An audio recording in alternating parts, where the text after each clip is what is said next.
Rajya Sabha seat को लेकर के बीजेपी और जेजेपी के बड़े नेता भूपेंद्र सिंह हुड्डा से डरे हुए नजर आ रहे हैं, क्योंकि कल जिस प्रकार से बलराज कुंडू ने साफ तौर पर इशारा कर दिया कि वो चंडीगढ़ किसी भी रिजॉर्ट में नहीं जाएंगे, ना ही किसी के कहने पर वोट डालेंगे। वोट अपनी अंतरात्मा की आवाज़ सुन करके दिया जाएगा, और यदि रिजॉर्ट में ठहरना है तो उनके पास खुद के रिजॉर्ट हैं। वो किसी के भी दबाव में आकर के मत का प्रयोग करने वाले नहीं हैं। यानी बताया जा रहा था कि भूपेंद्र सिंह हुड्डा ने जिस प्रकार से बयान दिया था कि 31 से ज़्यादा विधायकों का समर्थन जिस दिन नतीजे आएंगे राज्यसभा चुनाव में हमारे प्रत्याशी के पक्ष में होगा, और इसी को लेकर के भूपेंद्र सिंह हुड्डा लगातार जोड़ तोड़ की राजनीति कर रहे हैं। निर्दलीय विधायकों से भी संपर्क साधा, कुछ जेजेपी के विधायकों से संपर्क साधा,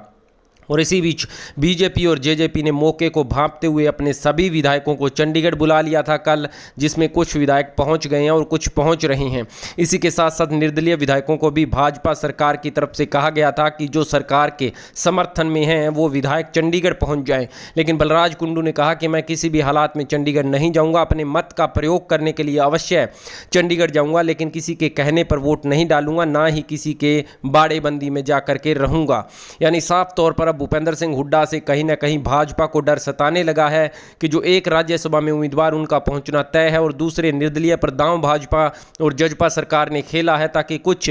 जो विधायक बागी हैं वो निर्दलीय विधायक के समर्थन में मत डाल दें, और काउंटिंग में जब आए तो राज्यसभा में वोटिंग यदि किसी वजह से हो तो वो बीजेपी के पक्ष में वोट डालें। यानी कहीं ना कहीं खेला भाजपा करने की तैयारी कर रही थी। लेकिन भूपेंद्र सिंह हुड्डा, जैसा कि अभय सिंह चौटाला ने पहले ही बता दिया था कि राजनीति के बड़े शातिर खिलाड़ी हैं भूपेंद्र सिंह हुड्डा और इनसे बचना होगा। वहीं चौधरी बीरेंद्र सिंह ने भी कहा कि भूपेंद्र सिंह हुड्डा और कांग्रेस के लिए राज्यसभा की सीट और जीत बहुत ही महत्वपूर्ण है। यदि यहाँ से वो जीत हासिल करते हैं तो भूपेंद्र सिंह हुड्डा का कद और कांग्रेस का कद हरियाणा में जो गिरे हुई छवि है उसको ऊपर उठाने में कामयाब हो पाएगा, और आने वाले समय में कड़ी टक्कर 2024 के लोकसभा चुनाव के साथ साथ विधानसभा में कांग्रेस बीजेपी को देगी।